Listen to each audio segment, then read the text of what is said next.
എന്നാ ഇവിടെ 749 കിലോമീറ്ററായി ഫസ്റ്റ് സർവീസിനുള്ള വകുപ്പ് ഒത്തിട്ടുണ്ട്. സോ നമ്മൾ ഫസ്റ്റ് സർവീസ് ചെയ്യാൻ പോവാണ്. സർവീസ് ചെയ്തിട്ട് വണ്ടിക്ക് സ്മൂത്ത്നെസ്, മൈലേജ് കാര്യങ്ങളെല്ലാം ഇമ്പ്രൂവ് ആവോ ഇല്ലയോ എന്നുള്ളത് നോക്കാം. അപ്പോൾ ഫസ്റ്റ് സർവീസ് ചെയ്യാം.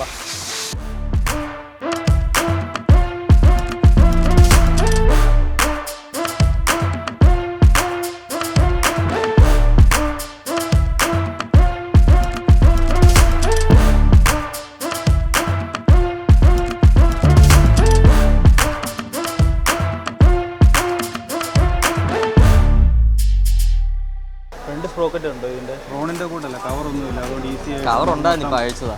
ആണോ? അപ്പോൾ ഇത് ഈസി ആയിട്ട് ലൂബൊക്കെ ചെയ്യാൻ പറ്റും എന്ന് നമ്മൾ പ്രതീക്ഷിക്കും. പക്ഷെ പറ്റില്ല. ഇത് ഈസി ആയിട്ട് ലൂബ് ചെയ്യാൻ പറ്റും. എങ്ങനെ ലൂബ് ചെയ്യും? നീ ഓൺ ദ വേ റൈഡിലാണ്, നീ എങ്ങനെ ഇതിനെ ലൂബ് ചെയ്യും? ഈ സൈഡിലോട്ടാണ് ഇത് വരുന്നത്. സൈഡ് സ്റ്റാൻഡ് ഈ സൈഡിലോട്ടാണ്. എങ്ങനെ ലൂബ് ചെയ്യും? വണ്ടി ഇങ്ങനെ നീക്കി വേണം നീ ലൂബ് ചെയ്യാൻ. റോഡിൽ ഇങ്ങനെ സെൻറ്റർ സ്റ്റാൻഡ് ഇല്ലല്ലോ.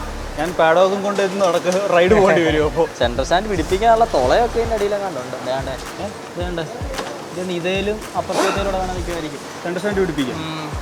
ഞാൻ അന്ന് ഷിംലയിൽ ഇതിൻ്റെ സെൻട്രൽ സ്റ്റാൻഡ് കണ്ടതായിട്ടാണ് എൻ്റെ ഓർമ്മ. ഇതിനടിയിൽ ആ ഫാന് നമ്മുടെ റേഡിയേറ്ററിൻ്റെ ആ ഒരു മേളിൽ നിന്ന് ആ ഹീറ്റ് പോകുന്ന ഒന്ന് ഇവിടെ വന്ന് അടിക്കുന്നത്. ഇതാണ് അതിൻ്റെ തൊള്ള. അതിൽ ഇതിന് 2 ഡ്രെയിൻ നെറ്റ് ഉണ്ട്. ഒന്ന് ഈ കാണുന്ന ഡ്രെയിൻ നെറ്റ്, പിന്നെ ഈ ഫ്രണ്ടിൽ ഒരു ഡ്രെയിൻ നെറ്റ് ഉണ്ട്. അതാണ് അവിടെ.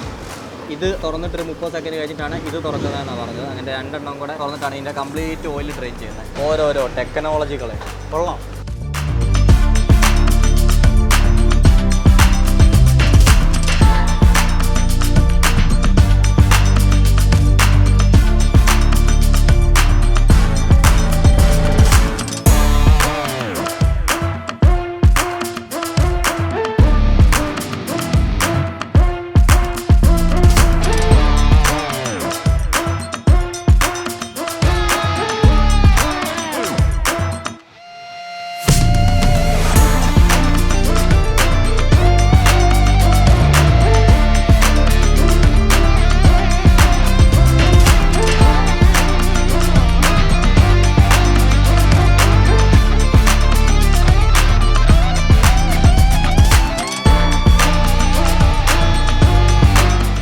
ഇതാണ് ഓയിൽ ഫിൽട്ടർ.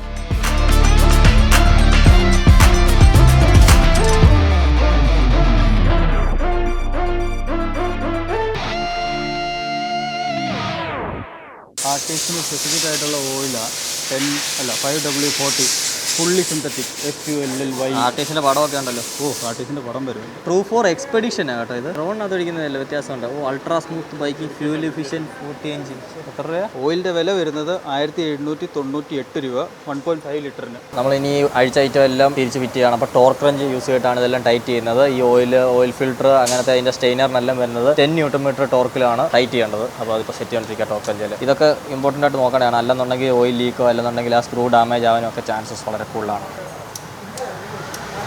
പുതിയ ഓയിൽ പൊട്ടിച്ചൊഴിക്കുകയാണ്. ട്രൂ ഫോർ എക്സ്പെഡിഷൻ എഞ്ചിൻ ഓയിലാണ്. 5W40 ഇത് ഭയങ്കര യൂണീക്കായിട്ടുള്ളൊരു ഗ്രേഡാണ്. ബൈക്കിൽ സാധാരണ നമ്മൾ ഈ 5W40 അങ്ങനെ കാണാറില്ല. നമ്മൾ സാധാരണ 10W50, 10W40, 20W50, 15W50 അങ്ങനെയൊക്കെയുള്ള ഗ്രേഡുകളാണ് നോർമലി വരുന്നത്. പക്ഷേ ഈ 5ലോട്ട് പോയേക്കുന്നത് ആദ്യമായിട്ടാണ്.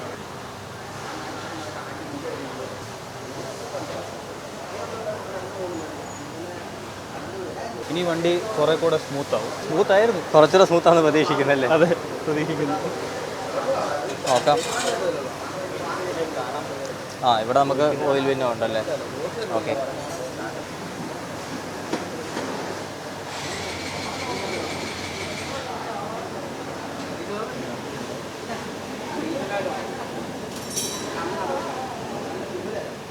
ഇപ്പോൾ നമ്മൾ ഓയിൽ ഒഴിക്കുമ്പോഴത്തേക്ക് ഇവിടുത്തെ പാനിലോട്ടാണ് കയറുന്നത്.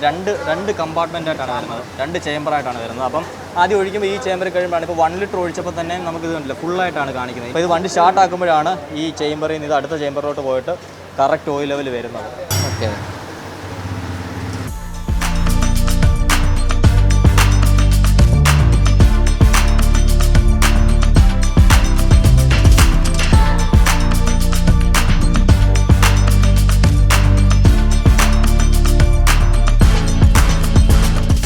റേഡിയൽ കാലിപ്പറാണ് വരുന്നത്. ഈ ഒരു സെഗ്മെൻറ്റിൽ അഡ്വഞ്ചർ ബൈക്കിൽ റേഡിയൽ കാലിപ്പർ വരുന്നത് എനിക്ക് ഈ വണ്ടിക്ക് മാത്രമേ ഉള്ളൂ. അഡ്വഞ്ചർ 390 അവിടെ ഫസ്റ്റ് ജനറേഷൻ ഉണ്ടായിരുന്നു, പക്ഷേ ഇപ്പോൾ വരുന്നതിനെല്ലാം ആക്സിലാണ് വരുന്നത്. നോർമലി അഡ്വഞ്ചർ ബൈക്സിനെല്ലാം ആക്ഷൻ കാലിപ്പറാണ് വരുന്നത്, പക്ഷേ ഇത് കുറച്ചുകൂടി ഒരു ടൂറിംഗ് ഫോക്കസ്ഡ് ആയതുകൊണ്ട് റേഡിയലാണ് കൊടുത്തിരിക്കുന്നത് four better feedback and feel.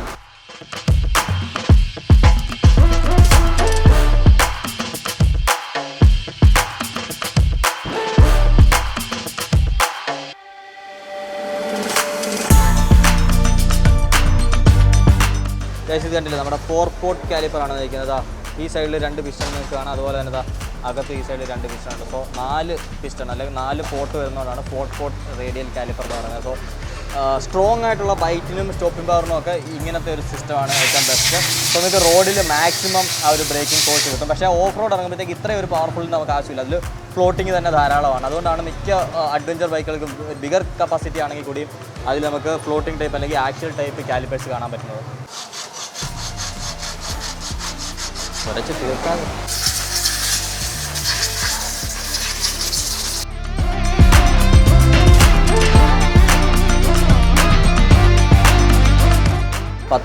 ആണ് ഈ ബ്രേക്കിൻ്റെ ആ ഒരു കണക്റ്റിംഗ് ബോൾട്ടിൻ്റെ ടോർക്കിങ് വരുന്നത്.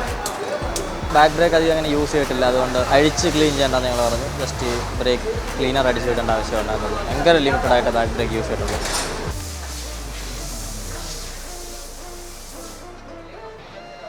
നമ്മൾ സർവീസിൻ്റെ കൂടെ കുറച്ച് ആക്സസറീസ് ഫിറ്റ് ചെയ്യാൻ പോവാണ്. ഇത് നമ്മുടെ നക്കിൾ ഗാർഡാണ്. ഇത് ആ ഫ്രണ്ട് ബീക്കാണ്. കിട്ടാൻ കുറച്ച് കഷ്ടപ്പെട്ടു. ആദ്യം വണ്ടി ഇറക്കിയപ്പോഴേ വെച്ചിറക്കണമെന്ന്, പക്ഷേ സാധനം കിട്ടാനില്ലായിരുന്നു. പിന്നെ ഇപ്പോൾ പിന്നെ ഓർഡർ ചെയ്ത് വരുത്തി. പിന്നെ ഹൈ സ്പീഡിൽ പോയി ടെസ്റ്റ് ചെയ്ത് അടിച്ച് നോക്കിയപ്പോഴത്തേന് സെൽഫ് അഡ്ജസ്റ്റിംഗ് ആയിപ്പോയി. അതും അഡ്ജസ്റ്റ് ചെയ്യാം. ഹൈ സ്പീഡിൽ പോയി ഹൈ സ്പീഡ് എന്ന് പറയുമ്പോൾ ഒരു 80-90 പോകുമ്പോഴത്തേന് ഈ സംഭവം ഇങ്ങനെ ഒന്ന് അഡ്ജസ്റ്റ് ആവും. ഇവിടുത്തെ ഈ ബോൾട്ട് ലൂസ് ആയതാണ്. അതിപ്പോൾ ഫിക്സ് ചെയ്യും.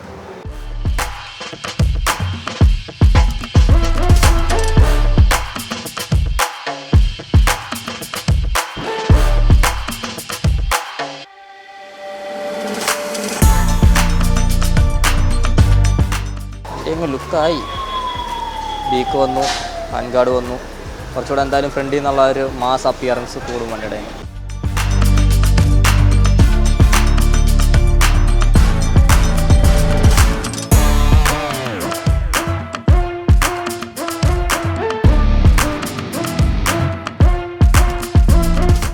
അങ്ങനെ സർവീസ് കഴിഞ്ഞു, ബില്ല് കിട്ടി. ആകാംക്ഷയുടെ കാത്തിരിക്കുന്ന നിമിഷം. RTX 300-ന് എത്ര രൂപയാണ് നമുക്ക് ഫ്രീ സർവീസ് കോസ്റ്റ് വരുന്നത്? ഇതിനെ ബേസ് ചെയ്തുകൊണ്ട് ഇതിൻ്റെ പെയ്ഡ് സർവീസിന് എത്ര വരുമായിരിക്കും എന്നുള്ളതിനെ പറ്റി ഒരു കാൽക്കുലേഷൻ നമ്മൾ നടത്തുന്നുണ്ട്. പറ, എത്ര രൂപയായി? 2419 രൂപ. 2400 എന്ന് പറയുമ്പോൾ റോണിന് എനിക്കൊരു 1800-2000 റേഞ്ചിലാണ് ആവുന്നത്. അത്ര ആവുന്നുണ്ട്? അത്രയാവും. ഓക്കെ. 1600, 1800, 2000-നുള്ളിൽ. ഇതപ്പോൾ 2400 വിത്തൗട്ട് ലേബർ. അതിൽ ഏറ്റവും കൂടുതൽ കോസ്റ്റ് ആക്കുന്നത് എനിക്ക് തോന്നുന്നു ഓയിലിനാണ്. എഞ്ചിൻ ഓയിൽ 1898 രൂപ വന്നിട്ടുണ്ട് 1.5 ലിറ്ററിന്. എനിക്ക് റോണിന് 900 രൂപ അടുത്ത് അങ്ങനെ എത്തുള്ളൂ. നിനക്ക് എത്ര ലിറ്റർ വരുന്നത്? എനിക്ക് 1.3. ഇത് 1.5 ലിറ്റർ വരുന്നുണ്ട്. എന്നാലും അല്ല, നിന്റെ ഓയിലിന്റെ വില 30 ആണ്. ഇത് 5W40 ആണ് വന്നേക്കുന്നത്. അത് എങ്ങും ഇല്ലാത്തൊരു ഗ്രേഡാ.